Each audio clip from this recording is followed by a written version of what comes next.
नमस्कार दोस्तों, कलयुग के चमत्कार संतों की वाणी में आप सबका स्वागत है।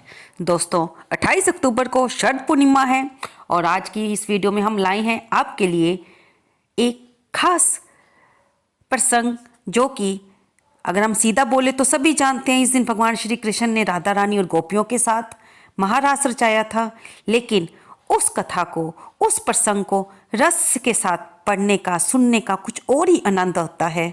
इसलिए आप आज के शरद पूर्णिमा के विशेष अवसर पर इस विशेष प्रसंग को भी अवश्य सुनें। शरद पूर्णिमा की रात को श्री कृष्ण जी ने राधा रानी और गोपियों के संग महारास रचाया था। इस दिन श्री बांके बिहारी जी के दर्शन का बहुत महत्व है, क्योंकि केवल शरद पूर्णिमा के दिन ही बांके बिहारी बंसी धारण करते हैं। कृष्ण भगवान विष्णु के 8वें अवतार माने जाते हैं। भगवान श्री कृष्ण ने जब शरद पूर्णिमा के दिन गोपियों के संग महारास का निश्चय किया, तो श्री कृष्ण की बंसी की धुन से तीनों लोग आनंद मगन हो गए। श्री कृष्ण भगवान की बांसुरी के कारण भगवान शिव का ध्यान भंग हो गया।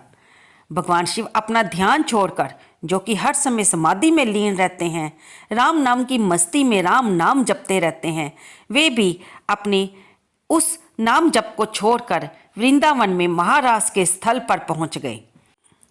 भगवान शिव और माँ पार्वती जब राजस्थल पर प्रवेश करने लगे, तो माँ पार्वती को तो प्रवेश मिल गया, लेकिन भोलेनाथ को द्वार पर ललिता सखी ने ही रोक लिया, क्योंकि महारास में श्री कृष्ण के अलावा किसी और पुरुष को प्रवेश करने की अनुमति नहीं थी।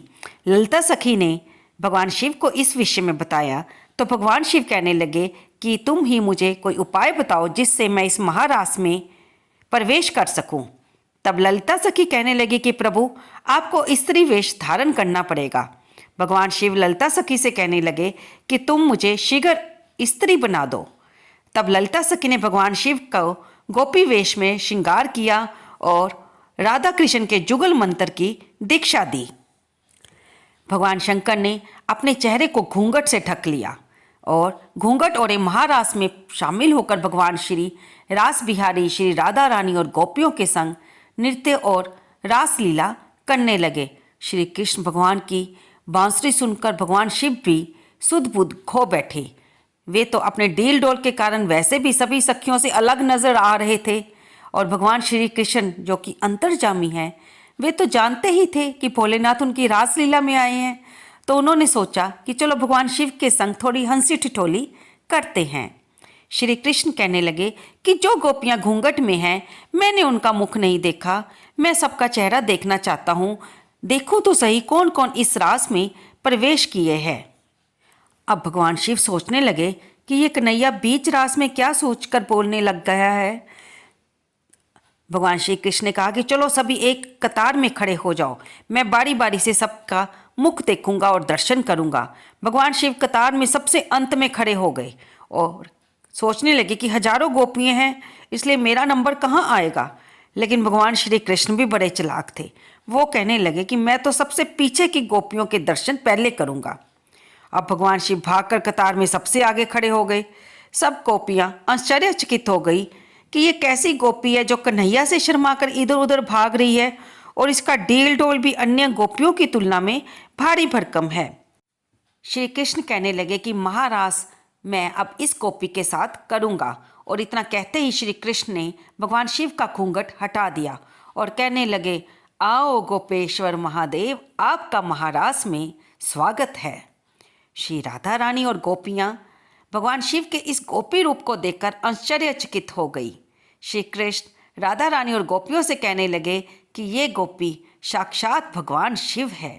राधा रानी मुस्कुराते हुए भोलेनाथ से पूछने लगी कि प्रभु, आपने ये गोपी रूप क्यों धारण किया। तब भगवान शिव कहने लगे कि मैंने आपकी दिव्य महारास लीला देखने के लिए ही गोपी रूप धारण किया है।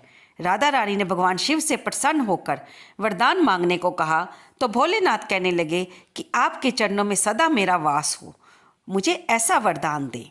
तब से भगवान शिव गोपेश्वर रूप में निवास करते हैं। वृंदावन में गोपेश्वर महादेव मंदिर में भगवान शिव का प्रतिदिन गोपी रूप में श्रृंगार किया जाता है। तो दोस्तों, शरद पूर्णिमा के पवित्र अवसर पर इस पुण्य कथा को, पुण्य प्रसंग को अवश्य सुनिए और अपने मन में अद्भुत आनंद का संचार करें। दोस्तों, हर शास्त्र में ये कहा जाता है कि जो शैव होकर भगवान शिव की को पसंद करते हैं और भगवान विष्णु की निंदा करते हैं तो वो भगवान के भगत कहलाने के काबिल नहीं हैं। और जो वैष्णव होकर यानी कि भगवान विष्णु के भगत होकर भगवान शिव की निंदा करते हैं वे भी भगत कहलाने के योग्य नहीं हैं। उन्हें उनकी भक्ति का फल नहीं मिलता, क्योंकि आपने इस प्रसंग में देखा कि कैसे भगवान शिव भी भगवान कृष्ण की महारास लीला को देखने के ललायत रहते हैं। हम रामायण में भी सुनते हैं कि कैसे भगवान शिव श्री राम जी के जन्म लेने पर उनके शिशु रूप में अवतार के दर्शन करने के लिए ललायत रहते हैं। भगवान शिव तो हर समय भगवान विष्णु के हर अवतार को दर्शन करने के लिए धरती पर आते हैं और उसी प्रकार भगवान विष्णु भी भगवान शिव को जैसे भस्मासुर राक्षस से बचाने के लिए उन्होंने मोहिनी रूप धारण किया था, उसी प्रकार ये दोनों देव एक दूसरे के पूरक हैं। तो दोस्तों, हमारे कहने का अभिप्राय यही है कि चाहे आप भगवान शिव के भगत हैं या भगवान विष्णु के किसी भी स्वरूप को, राम जी को या कृष्ण जी को या किसी भी और स्वरूप को आप अपना इष्ट देव मानते हैं, तो भी एक दूसरे की निंदा ना करें। इससे आपकी भक्ति को दोष लगेगा। हर धर्म अपने आप में ही मान्यता रखता है और हर एक को अपनी इच्छा के अनुसार अपने इष्ट देव चुनने का अधिकार है। इसलिए हमें भगवान के सभी स्वरूपों को समान रूप से आदर देना चाहिए और उनके आगे सिर झुकाना चाहिए। आपको ये वीडियो कैसी लगी? कृपया इसे लाइक करें, शेयर करें और कमेंट बॉक्स में जय श्री राम, जय श्री कृष्ण लिखना बिल्कुल ना भूलें।